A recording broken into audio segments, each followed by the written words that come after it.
Hey guys, what's going on? It's Alex here with the first prediction video of the NFL 2021 season. This is going to come out late and it's going to be really rushed because I almost forgot today was NFL kickoff. So, yeah, we're not going to waste really any time with it. I finished above 500 by a pretty safe margin last year. I think it was about roughly .667, so see if we can beat that this year. All right, so kickoff tonight. We've got the Cowboys visiting the Buccaneers. This is a really easy choice for me. The Dallas Cowboys are going to get steamrolled. Reason being, one, the Buccaneers returned, I think it was either 22 starters from the Super Bowl winning team. They held Patrick Mahomes to 9 points in the Super Bowl. That's a feat that's not really done by many other people. Nobody else, actually. And it's led by Tom Brady. The Dallas Cowboys defense is not one of the best in the NFL. I mean, they're probably slightly above average, but not enough to stop Tom Brady. And then you're also looking at it's Dak Prescott's first game back after a pretty gruesome injury, so there's no guarantee he's going to be nearly as mobile as he was before his injury. And they're also missing Zach Martin on the offensive line, so it's a pretty easy pick for me to go against the Cowboys here. Sorry, not sorry. All right, now into the Sunday games. First Sunday game of the season, we're looking at the Jaguars visiting the Texans. This was going to be a tough one. I think I'm going to stick with the Texans here. Even though they don't have Deshaun Watson, they just traded away Bradley Roby. Texans and Jaguars are going to be battling for third I think they're going to be battling for third in the AFC South. Because if Deshaun Watson doesn't play, then that's Tyrod Taylor for the entire season. Not saying Tyrod's bad, but Deshaun Watson is definitely leaps and bounds better. The Jaguars, it's going to be what's his name? Trevor Lawrence. It's going to be Trevor Lawrence's first start. There's no guarantee he's going to be able to shock the world right away and be an amazing quarterback. If we look at some of the last first-round quarterbacks that were taken, very few have been successful right away. And the Jaguars, they've got a lot of rebuilding to do. They're in a big rebuilding phase. So I'm going to take the Texans on this one. Now we got Chargers and Washington. Chargers visiting Washington. I think this is actually going to be a really good game. This has potential to be one of the best games of the week. You got the Chargers. They're rolling with Justin Herbert.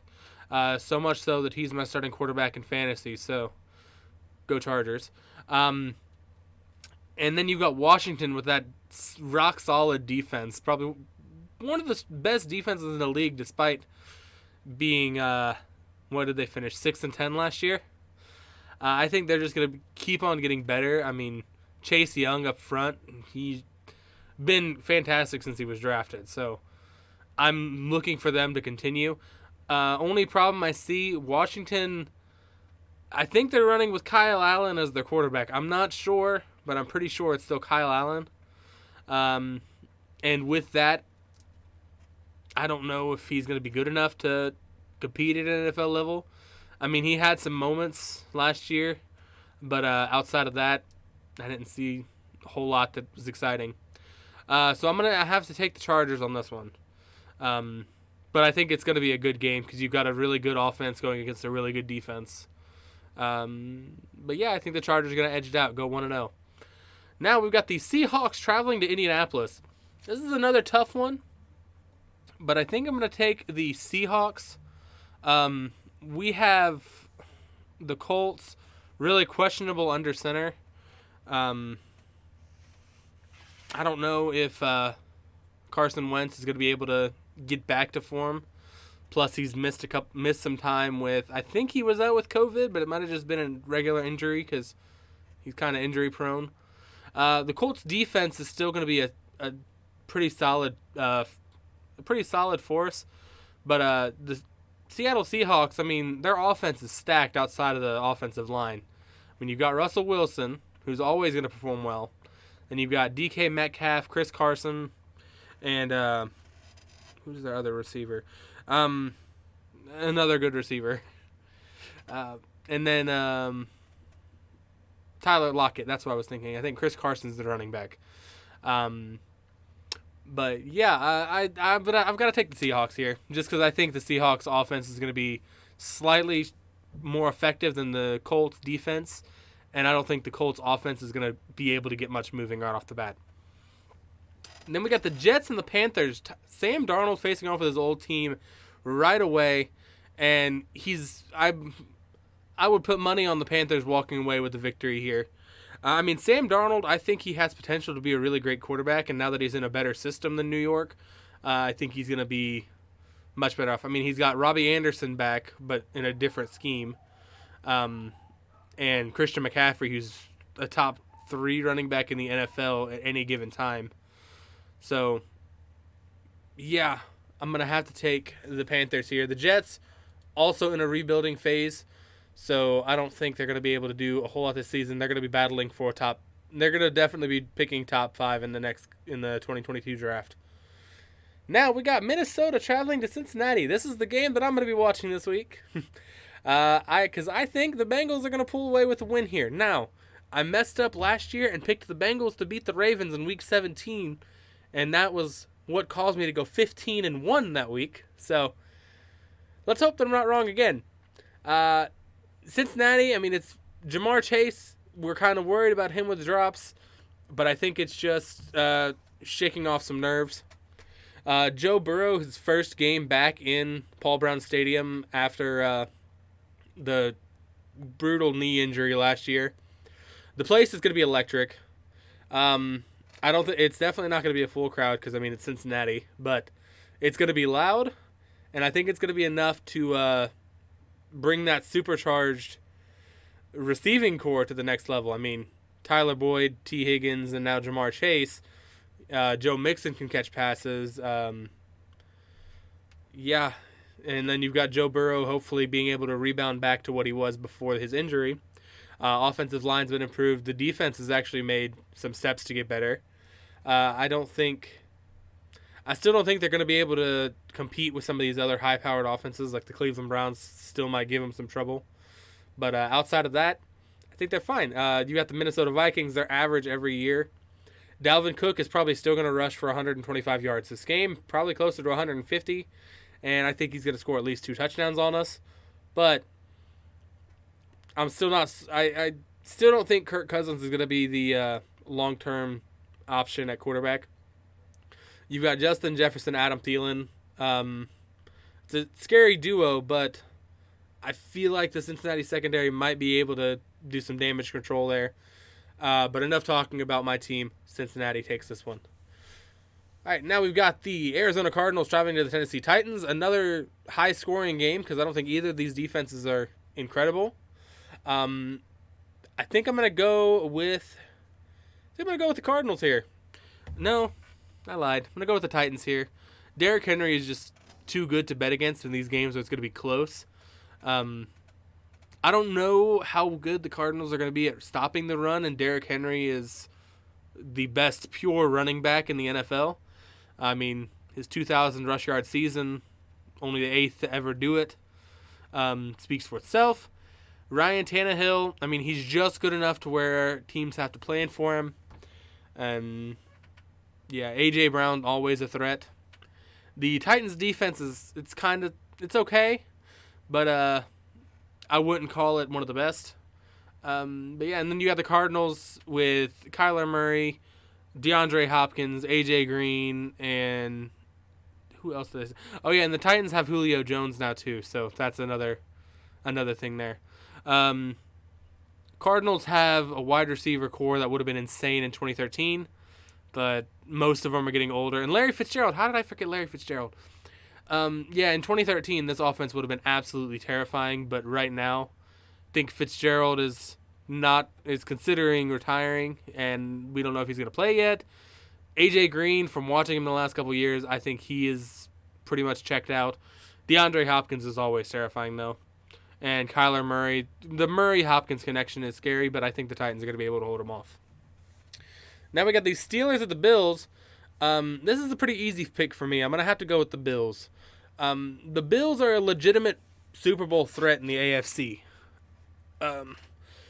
I mean, even last season, it was just the first time we'd seen Josh Allen and Stephon Diggs together, and Stephon Diggs was the number one receiver, and I think Josh Allen finished third or fourth in yardage.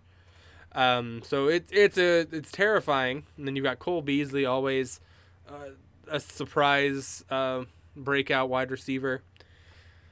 And then the Bills' defense is still one of the top units in the league.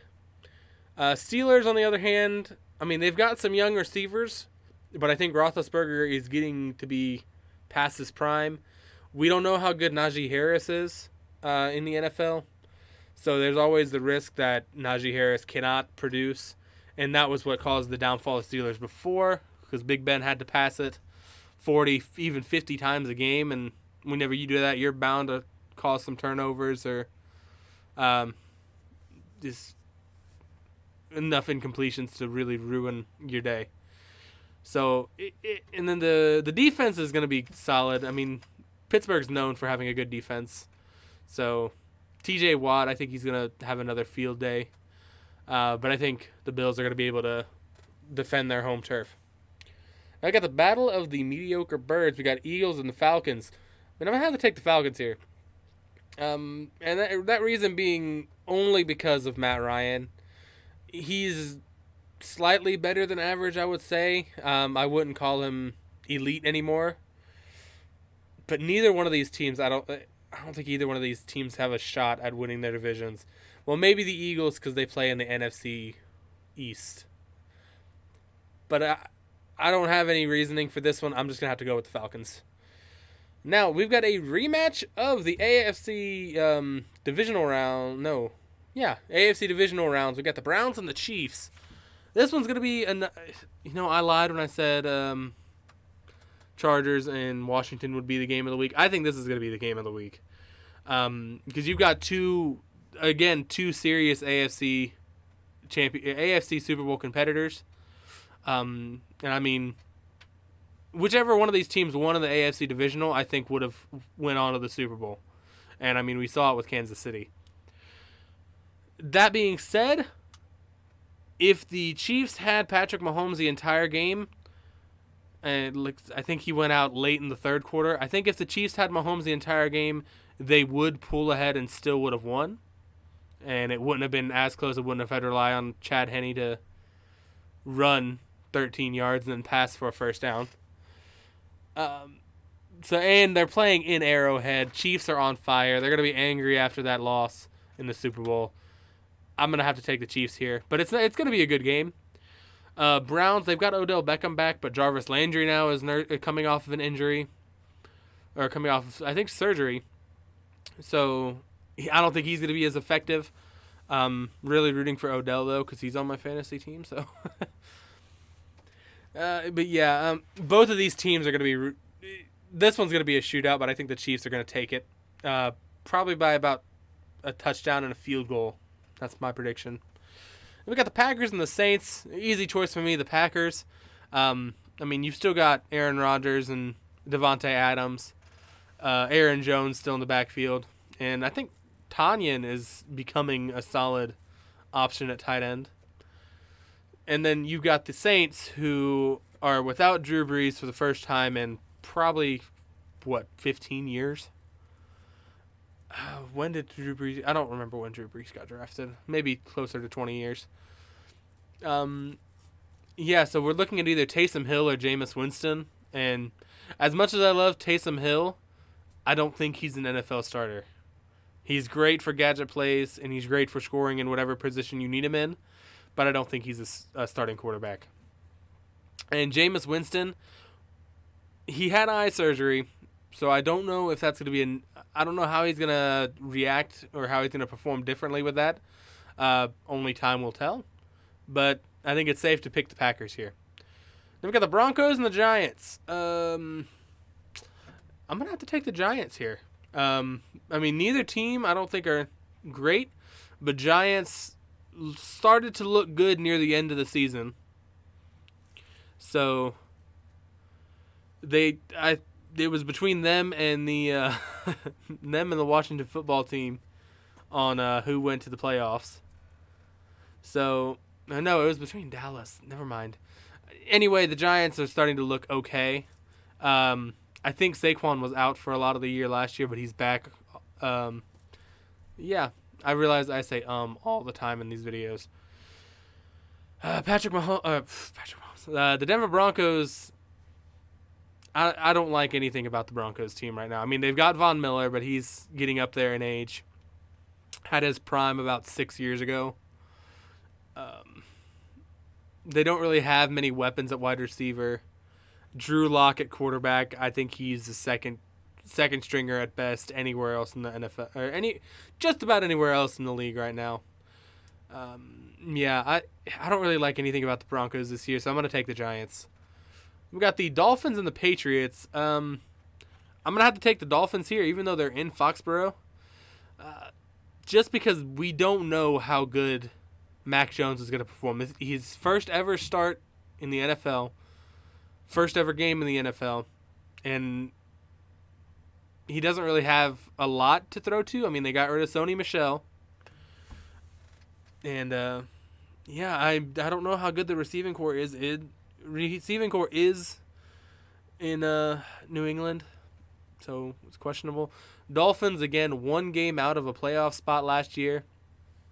A solid second in the division, so they're coming off of a good year. I like to believe they worked out the kinks that they had in their squad since last year. Xavier Howard, we'll see. I don't think he's going to have the numbers that he had last year, but I think he's going to. He finished with 11 interceptions last year. I think he's going to finish with at least 7 this year. But yeah, that defense, if they can work on what happened against the Bills last year, I think they could be a playoff team again this year. So, all that being said, I'm going to have to take the Dolphins. And then our first primetime game of first Sunday night football game of the year, the Bears and the Rams. I think I'm going to take the Rams here just because they've got Matthew Stafford now. Matthew Stafford has been he performed pretty well in Detroit, all things considered. Now you're going to a better market team, which that doesn't really change anything. But you've got weapons now. In Detroit, he had Marvin Jones for the vast majority of his career. He did great when he had Calvin Johnson, but that Calvin Johnson was really the only receiver they've had in the last couple of years that were really worth anything. Once he retired, the Detroit Lions just kind of backed off. But, I just realized I skipped. Okay, we'll go back to him. I just realized I skipped a game. I think I'm going to take the Rams here just because of Matthew Stafford. The Bears, they're solid, but I don't think Justin Fields is starting. I think it's Andy Dalton starting in Chicago. And as much as I like Andy Dalton, he also doesn't really have much to throw to in terms of receivers. The running back core is still pretty solid, but receiver-wise, I don't think they really have enough to threaten this team. And also, Andy Dalton's not very mobile. You're looking at Aaron Donald on that front row who's going to constant pressure on you. Almost undisputed defensive player of the year for the 4th time in a row. Yeah, it's gonna be tough to get away from that whenever you're not mobile. So yeah, I'm gonna have to take the Rams here. And now let's go back to this game. Niners and the Lions. I'm gonna have to take the Niners here. Neither team looked great, but with the 49ers with Jimmy Garoppolo back, I think they're gonna actually perform pretty all right. They're not going to make it to the Super Bowl. Let's just get that out of the way right now. They might compete for the NFC West title, but again, you're looking at a bunch of really good teams in the NFC West, so it's going to be tough to win anyway. Lions, same thing I was saying earlier with Matthew Stafford. They really don't have really any weapons for Jared Goff. Goff, I've not seen him. I don't think he's super mobile, but he can get it done. But the 49ers still have a pretty all right defense. And once that offense gets moving, I don't think they'll have much trouble getting into the end zone. So, I'm going to take the 49ers to beat the Lions. Now, our final game of the week, Monday Night Football, the Ravens and the Raiders. This is a pretty easy pick for me. The Baltimore Ravens are going to go into Las Vegas and win. It's plain and simple. I mean, you've got Lamar Jackson, who's performing great even after we started to get film on him. J.K. Dobbins is out, but we've still got Gus Edwards, and Lamar Jackson still runs it himself too. So that's going to be tough to beat. Gus Edwards is still a pretty solid running back. But J.K. Dobbins and Mark Ingram kind of took all of the spotlight. I think he'll do well with the solo backfield, at least to start here. And then you've got Mark Andrews, is one of the top tight ends in the NFL right now. I mean, I'd say he's probably fourth, I'd say, behind Kelsey, Kittle, Waller, and then himself. And the Ravens' defense is always one that you have to watch out for. It's always a solid fantasy performance for you fantasy footballers. So, yeah, and then the Raiders with Derek Carr still, I'm still not sold on Derek Carr. You've got Henry Ruggs as your primary wide receiver, I believe. I mean, Darren Waller, of course. Darren Waller he's scary, but he's got Derek Carr throwing to him, so I'm not confident on that. Ruggs has been a disappointment in his rookie year, and I don't think he's going to improve a lot in the 2021 campaign. And the Raiders' defense has not been very good unless they play the Chiefs. Whenever they play the Chiefs, they actually play insane. But they're not playing the Chiefs. They're playing the Ravens, and the Ravens are going to go get the win on Monday Night Football. So, yeah. That is my prediction. Let's see if I can start the year 16-0. Probably not, but hopefully. I'm confident in most of them, so, yeah. Anyway, guys, thanks for watching. If you guys like this video, hit that like button down below if you want to see more. Hit that subscribe button. And make sure to check out my Twitch channel. I stream there 3 times a week. Mostly Pokemon right now, but we do some other stuff too. And, yeah, make sure to check out the Extra Life campaign. It's linked down below. Every single penny donated is going to be helping sick kids, so it's a really awesome cause, and it's tax deductible, so you should consider. But, yeah, anyways, thanks for watching. I'll see you guys in the next one. Bye, everybody.